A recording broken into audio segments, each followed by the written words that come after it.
오늘은 맥추 감사 주일입니다. 22절에 77절 곧 맥추의 초실절을 지키고 세말에는 수장절을 지키라.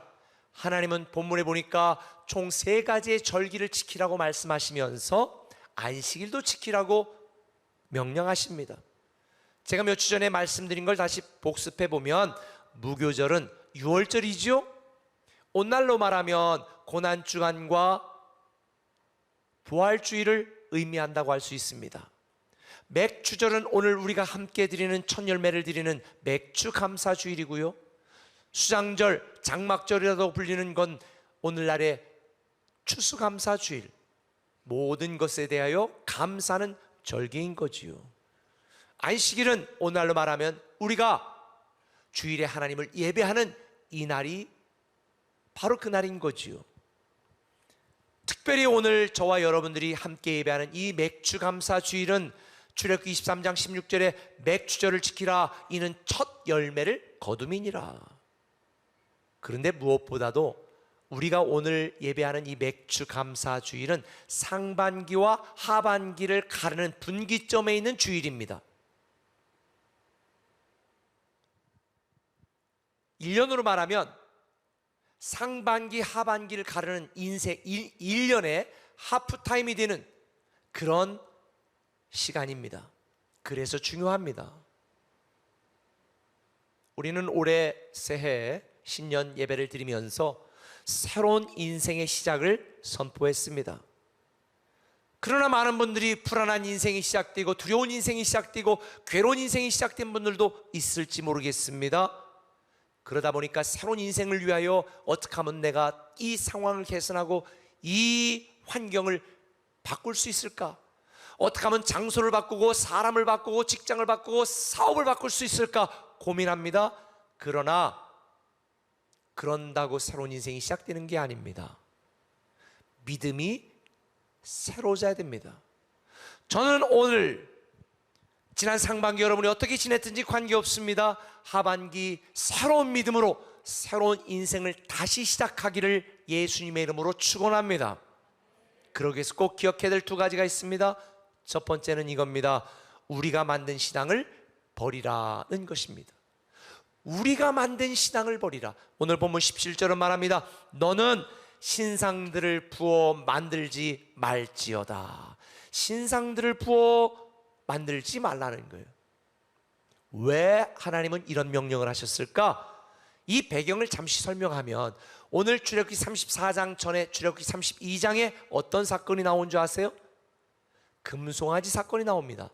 모세가 시내산에 올라가 40일 동안 있는 그 기간을 참지 못하고 이스라엘 백성들은 금으로 송아지를 만들어 이게 우리를 애굽에서 인도하여 낸 하나님이다 라고 말했어요. 이스라엘 백성들이 우상을 섬긴 게 아니에요. 하나님을 섬겼어요. 그런데 자기들이 만든 하나님을 섬겼습니다. 출애굽기 32장 1절 이하를 봅시다. 같이 읽습니다. 백성이 모세가 산에서 내려옴이 더딤을 보고 모여 백성이 아론에게 이르러 말하되 일어나라, 우리를 위하여 우리를 인도할 신을 만들라. 이 모세 곧 우리를 애굽 땅에서 인도하여 낸 사람은 어찌 되었는지 알지 못함이니라. 우리를 위하여 우리를 인도할 신을 만들어내라는 거예요. 이스라엘 백성들이 만든 신앙입니다. 사실 인간적으로 보면 이렇게 의리도 없고 신의도 없는 이스라엘 백성들 그냥 다 죽여 마땅했습니다. 그런데 제가 인간적으로 이스라엘 백성들 편에서 생각을 해보니까 이해는 돼요. 여러분, 지금 정말 한치 앞을 알 수 없는 이 불안한 상황 속에 처했던 이스라엘 백성들, 모세는 시내산에 가서 40일 동안 코빼기도 안 보여. 어떻게 해야 되냐? 수근수근 웅성웅성 얼마나 불안하겠습니까? 엄마가 갑자기 사라진 아이의 불안감과 동일한 불안감이겠지요. 그런데 제가 본문을 묵상하다가 이 싸가지 없는 것들, 제가 진짜 또 분노했습니다. 왜 그런 줄 아세요? 모세가 40일을 마치고 내려왔을 때 이스라엘 백성들은 이미 금으로 송아지를 만들어 섬기고 기뻐하고 즐거워하고 있었습니다. 그렇다면 생각해 보세요. 이스라엘 백성들이 광야에서 지금처럼 무슨 제조 기술이 특별한 것도 아니고 금을 모아서 녹여서 금송아지를 만드는 게 그렇게 쉽게 할 수 있는 게 아니거든요. 그리고 그렇게 할까 말까 여기저기서 얼마나 많은 견해와 의견 차이가 있었겠습니까? 그러니까 서로 논의하고 상의하는데 최소한 1, 2주 걸렸을 것이고, 그리고 금송아지를 만드는데 최소한 1주 이상 걸렸을 것이니, 생각해보면 모세가 시내산에 올라간 지 2, 3주도 지나지 않아서 20일도 채 되지 않았을 때에 이스라엘 백성들은 바로 하나님을 배신 때린 거예요. 모세를 버린 거예요. 그러니 하나님이 얼마나 분노하셨어요. 노예 족속인 이스라엘 백성들을 출애굽시켜서 하나님의 소유된 백성으로 삼고 왕같은 제사장으로 택한 족속이라고 말씀했는데 얼마 지나지 않아가지고 바로 금송아지를 만들어 섬기니 얼마나 분노하셨을까요? 죽어 마땅했습니다. 버려야만 됐습니다. 그런데 이게 이스라엘 백성들 이야기예요? 여러분 이야기예요? 저는 오늘날 대부분 성도들의 이야기라고 생각이 듭니다. 자, 보세요. 여러분들이 교회 다니고 하나님을 믿고 섬깁니다. 하나님이라고 부릅니다. 그런데 여러분의 계획대로, 여러분의 생각대로 되지 않을 때 여러분 어때요? 기뻐요? 하나님 대체 왜 이러세요 지금? 기도했는데 하나님이 응답하지 않으면 여러분 어떤 생각이 들어요? 하나님 왜 치료하지 않으세요? 왜 회복하지 않으세요? 왜 기도 응답하지 않으세요? 얼마나 마음이 불편해요. 심지어 불평하고 원망하잖아요. 이런 성도들에게 하나님과의 인격적인 관계는 아무런 의미가 없습니다. 하나님이든 금송아지든 어쨌든 내가 원하는 대로 들어주면 그만이에요. 이렇게 내가 만든 신앙, 이 신앙의 핵심은 뭐냐? 중심은 뭐냐? 나예요. 나. 내가 원하는 것이 모든 것이 이루어져야 되는 거예요.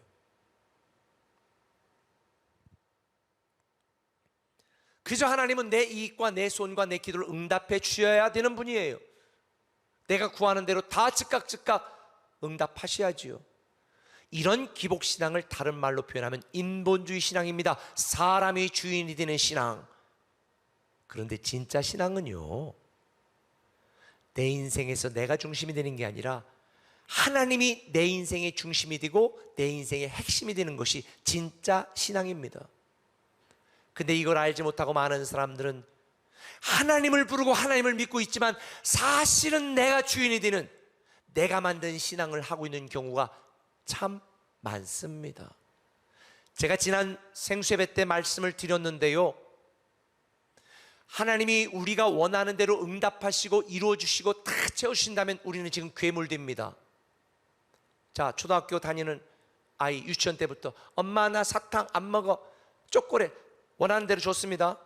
초등학교 5학년 때부터 엄마 나 스마트폰, 맨날 야동 봅니다. 중학교 가더니 학교 안 간대, 때려친대, 친구들하고 논대, 알바한대. 오케이 해라. 그러면 그 아이는 뭐가 되겠습니까? 괴물됩니다.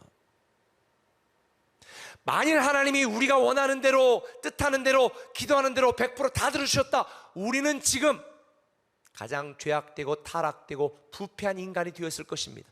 그래서 우리가 뜻한 대로, 기도한 대로 이루지 않고 다르게 응답하고 가끔은 거부하시는 이 하나님이 진짜 우리를 사랑하시는 거예요. 이걸 아셔야 돼요. 그래서 우리는 내가 만든 신앙을 버려야 되는 것입니다.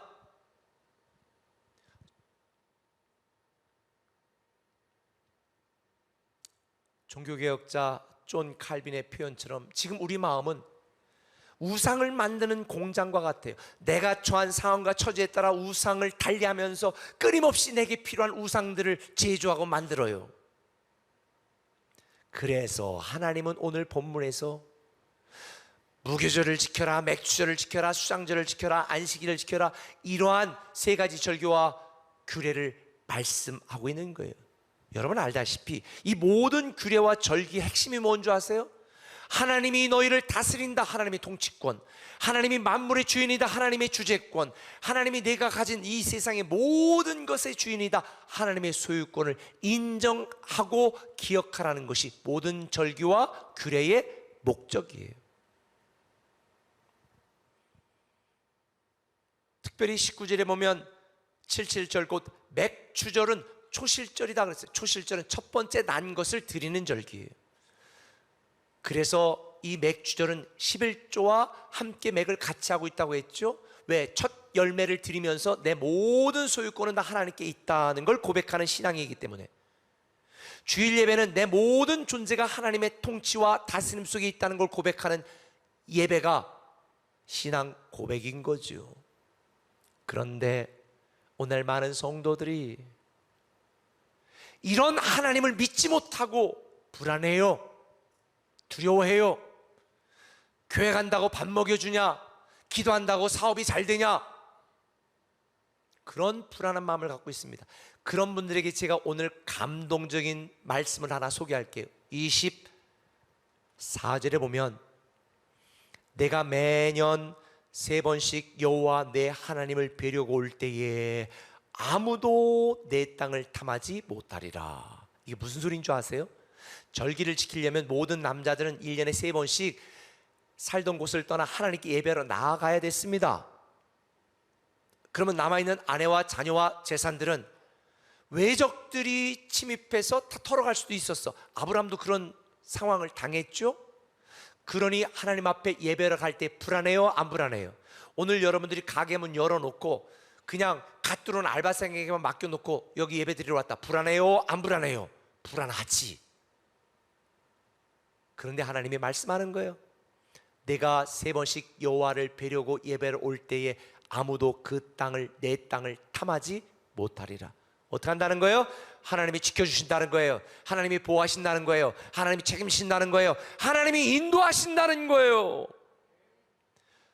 그래서 우리가 지금까지 말씀을 나눈 것처럼 길을 만드시고 기적을 행하시고 인도하시고 보호하시고 회복하신 하나님이 저와 여러분 우리의 하나님이기 때문인 거지요. 신앙의 본질은 이렇게 나를 사랑하시는 하나님을 믿고 의지하고 신뢰하고 순종하고 사랑하는 거예요. 하나님을 사랑하고 하나님께 드리고 하나님께 헌신하라. 이건 손해가 아닌 거예요. 그런데 2주전쯤인가 한 집사님이 저에게 이런 질문을 했어요. 목사님이 RT하다가 제가 궁금한 게 있는데요. 아니 하나님이 성막을 지으라고 할 때에 건축하라고 드리라고 할 때에 금은 보석을 드릴 사람 드려라. 이건 이해가 된대. 그런데 해달 가죽 이건 바다에서 나는 건데 해달 가죽이 어디 있다고 광해 헤매는 이스라엘 백성들에게 내라고 했을까요? 그리고 노예 백성들에게 무슨 금은 보석이 있었을까요? 그래서 제가 하나님의 빅 픽처를 설명해 줬습니다. 출애굽기 12장을 봅시다. 출애굽기 12장 33절 읽어볼까요? 애굽 사람들은 말하기를 우리가 다 죽은 자가 되도다 하고 그 백성을 재촉하여 그 땅에서 속히 내보내려 함으로. 자, 여기까지. 이게 무슨 상황이냐? 10가지 재앙과 장자가 무는 재앙 속에 이 애굽 사람들이 얼마나 두려움 속에 있었는지 몰라. 근데 하나님이 이미 말씀했어. 걔들이 두려워하고 막 떨을 거니까 너희들이 출애굽할 때 애굽 사람들에게 너희들이 갖고 싶은 거를 다 원해라. 그러면 다 줄 것이다 그랬어요. 자, 실제로 35절 봅시다. 6절까지 시작. 이스라엘 자손이 모세의 말대로 하여 애굽 사람에게 은근 패물과 의복을 구하매 여호와께서 애굽 사람들에게 이스라엘 백성에게 은혜를 입히게 하사 그들이 구하는 대로 주게 하심으로 그들이 애굽 사람의 물품을 취하였더라. 할렐루야. 세상에 애굽이 얼마나 풍요한 나라였는데 이 이스라엘 백성들이 출애굽할 때 각각의 애굽 사람들이 집으로 다 가서 이거 내놔 저거 내놔. 그러니까 금은 보석부터 의복부터 다 준 거야. 그 와중에 해달 가죽도 챙겨온 인간이 있더라고. 그게 마음이 들어서 썼나 봐. 여러분 왜 하나님의 빅피처라고 하는 줄 아세요? 하나님은 이스라엘 백성들에게 다 챙겨가실 수 있도록 해놓으셨고 나중에 성막을 지을 때 너희 중에 마음이 감동된 자는 자원하는 자들만 성막을 향해 드려라 그랬습니다. 그런데 오늘날 성도들은 감동을 받는 자들도 없고요 자원하는 자들도 별로 없어. 그거 드리라고 한다고 교회 가기 싫대. 그런데 다음 주에 보면 이스라엘 백성들은 너무 자원하여 넘치게 가져와 일하던 사람이 제발 그만 좀 가져라고 좀 광고해 주세요라고 부탁하는 장면이 나와요. 감동을 잃어버리면 신앙이 메마르고, 신앙이 메마르면 축복도 말라갑니다. 여러분, 지금 여러분에게 생명을 주시고 사업을 주시고 직장을 주시고 돈을 벌게 하고 자녀를 주신 거 다 누가 준 거예요? 원래 하나님 거야. 생색낼 거 없어. 다 누구 거야? 하나님 거야. 그러니 감동되어 하나님께 드릴 수 있는 건 뭐예요? 축복인 거지요. 흔히 하나님께서는 우리가 하나님의 기쁨으로 살 수 있도록 판을 다 짜놓고 그냥 숟가락, 속된 말로 숟가락만 얹어 가져오면 되는 거야. 근데 애들 뭐라고 그래요? 엄마가 다 차는 숟가락 주니까 숟가락을 두드리면서 아이고 이것도 맛없고 이것도 짜고 이것도 입맛이 없고 막. 이게 요즘 성도들이야. 성도들 모습하고 다를 바가 하나도 없어요. 그런데 여러분, 맥주절은 뭐예요? 오늘 말씀한 내용이 뭐예요? 이렇게 반역하고 죽을 수밖에 없던 이 이스라엘 백성들에게 하나님이 다시 은혜를 베풀어서 내가 다시 시작하게 할 터이니 이걸 기억하고 절기를 지키고 신앙을 다시 회복하라. 만왕의 왕이신 하나님께 감사를 표현하라. 이걸 알게 하는 것이 바로 맥주 감사 주일이다. 한 걸음 더 나가서 중요한 게 있어요. 내가 만든 신앙을 버렸으면 어떻게 되느냐? 주님이 명한 신앙을 가져야 돼요. 주님이 명한 신앙을 가지라. 자, 17절에 너는 신상들을 보고 만들지 말라 그랬어요. 그 다음에 18절에 너는 무교절을 지키되 내가 내게 명령한 대로, 내가 명한 신앙을 가지라는 거예요. 왜 우리는 하나님이 명한 신앙을 가져야 될까요? 결정적인 이유가 있습니다. 우리가 새로운 인생을 시작할 수 있는 새 능력을 우리에게 주시기 때문입니다. 자, 맥주절은 77절이라고도 부르고 초실절이라고도 부른다고 했습니다. 77이 49, 그래서 50일째 되는 날의 맥주절. 그런데 50일째 지키는 절기라고 해서 신약에서는 뭐라고 불렀다고요? 오순절이라고 불렀잖아요. 그런데 여러분, 오순절에 어떤 놀라운 사건이 일어났을까요? 성령님이 이 땅에 오신 사건이 오순절날 일어난 거 아세요? 예수님이 그리스도인 걸 어떻게 알아요? 처녀 탄생을 통해 예수님이 그리스도라는 걸 알 수 있는 것처럼 보이지 않는 성령님이 이 땅에 오신 걸 어떻게 알 수 있어요? 오순절날 불의 혀처럼 갈라지며 사람들이 다른 나라 말로 방언하며 이 놀라운 일이 일어나므로 성령님, 보혜사 성령님이 이 땅에 오셨다는 걸 사람들에게 알게 하셨고, 그들은 누구든지 예수님은 나의 주인이요 나의 구원자이십니다 라고 하는 이 믿음의 고백을 하는 자에게 성령님이 임하셔서, 인드웰링 하셔서, 인하셔서 우리와 함께 있으니 이것을 신학적인 용어로 성령 침례, 성령 세례라고 부르는 것입니다. 성령님이 이 땅에 오셨고 누구든지 예수를 믿는 자에게 성령이 임하여 영적 존재가 되어 우리는 영원히 사는 생명을 누리는 하나님의 자녀의 축복을 누리게 되는 것입니다. 그래서 로마서 8장 9절에 뭐라고 되어 있어요? 같이 읽을까요? 너희 속에 하나님의 영이 거하시면 너희가 육신에 있지 아니하고 영에 있나니 누구든지 그리스도의 영이 없으면 그리스도의 사람이 아니라. 여러분 속에 하나님의 영이 거하시고 있습니다. 그래서 우리는 영적인 존재가 되었습니다. 영원히 사는 존재가 되었습니다. 그리스도의 영, 하나님의 성령이 없다면 우리는 육적 존재로 죽으면 지옥 가. 죽으면 흙으로 끝나. 그냥 화장되어 한 줌의 죄로 끝나는 거예요. 그러나 우리 육신이 죽어도 다시 부활하여 우리에게 생명을 주신 예수 그리스도를 믿는 우리에게는 성령님이 임하여 영적인 존재가 되어 영원히 살게 되었으니 이 복음을 다른 사람들에게도 전해야 되지 않겠습니까?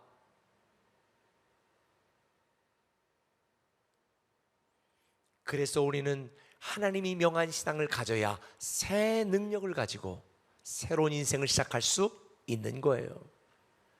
스데반은 성령이 충만하여 죽음을 무서워하지 않았습니다. 사도행전 읽어보면 성령이 충만하여 어떤 자는 기적을 행했고, 성령이 충만하여 어떤 자는 핍박과 환난을 두려워하지 않았고, 어떤 자는 성령이 충만하여 바나바 같은 자는 하나님께 귀한 예물을 드렸고, 어떤 자는 성령이 충만하여 죽음을 무서워하지 않고 담대히 복음을 전했더라. 문제는 성령 충만이에요. 성령님이 믿음의 시작이고 부흥의 시작이고 형통의 시작이고 축복의 시작이고 변화의 시작이니 저는 여러분들이 성령 충만하여 성령님과 함께 새로운 인생을 시작하기를 예수님의 이름으로 축원합니다. 우리는 성령 충만하기 위해서 예수 충만, 말씀 충만, 감사 충만한 자가 되어야 되고, 그래서 온전한 예배자가 되어야 되는 것이고 매일의 RT인이 되어야 되는 거예요. 특별히 22절에 초실절을 지키고 수장절을 지키라, 여기에 절기를 지키라는 말을 강조하고 있는데, 제가 조금 아쉬운 건 왜 개역 개정에 이 단어를 빠뜨리고 번역을 했을까라는 거예요. 여기에 히브리어 원어 성경으로 보면 네카라는 단어가 있습니다. 지키라는 거에 네카라는 단어가 있어. 거기에 뭐냐? 너희를 위하여 지키고 너희를 위하여 지키라는 거예요.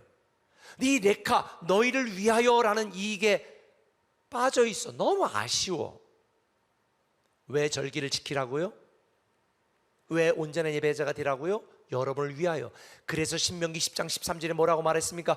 오늘날 내가 내 행복을 위하여 이 모든 명령과 규례를 지키라고 하신 것이 아니냐? 여러분, 교회에서 말하는 거 부담이 되죠? 거룩한 부담감으로 여기십시오. 여러분의 행복을 위하여. 그래서 우리는 우리가 만든 신앙을 버리고 주님이 명한 신앙으로 살아야 되는 거예요. 근데 오늘 본문 20절에 보니까 절기를 지킬 때 이렇게 지키래요. 20절에 빈손으로 내 얼굴을 보지 말지니라. 머리가 좋은 분들은 아이고 오늘 설교 다 버렸다, 결국 헌금하라는 얘기네. 여러분, 제가 여러분에게 이 말씀을 이렇게 해석할게요. 주님께서 뭐라고 말씀했냐면 내 보물이 있는 곳에 뭐가 있다고 그랬어요? 마음이 있다고 그랬어요. 내 보물이 있는 곳에 내 마음이 있다. 그러면 하나님께서 빈손으로 내 얼굴 보러 오지 말라는 말은 뭐예요? 뭘 갖고 오라는 거예요? 돈 갖고 오라는 거예요? 진실된 내 마음을 갖고 오라는 거예요. 나를 사랑하고 나를 위하고 나를 존중하는 내 마음을 갖고 와라. 아무리 많은 헌금을 드려도 아무런 감동도 없이 감사도 없이 드리는 건 하나님이 기뻐하지 않아요. 아무리 작은 거라도 내 진실된 하나님을 사랑하는 마음이 담겼다면 하나님은 그 사람을 사랑하십니다. 빈손에 초점을 맞추지 마세요. 얼굴에 초점을 맞추세요. 하나님은 여러분의 진실된 마음을 보기를 원하시니 여러분의 마음을 담은 표현을 하면 되는 거예요.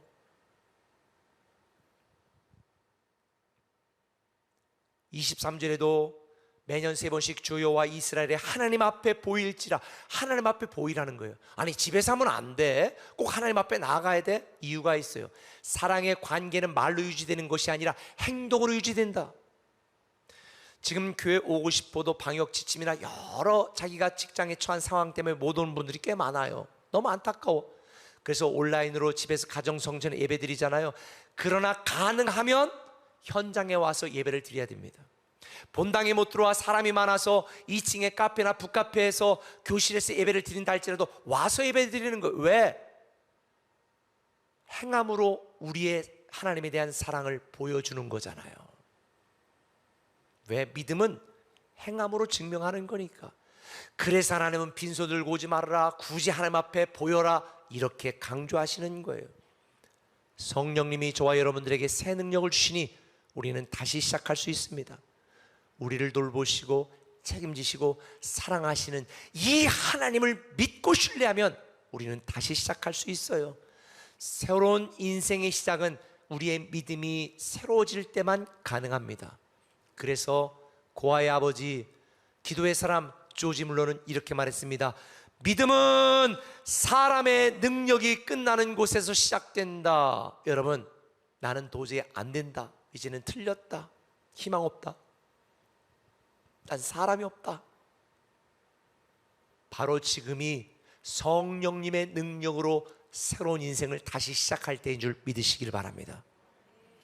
새로운 인생의 시작을 기대했지만 여전히 힘들다면 오늘 맥주 감사 주일을 기점으로 상반기는 다 잊어버리고 새로운 인생을 멋지게 다시 시작하도록 믿음의 결단이 여러분에게 있었으면 좋겠습니다. 내가 만든 신앙 버리고 주님이 명한 신앙을 가지시길 바랍니다.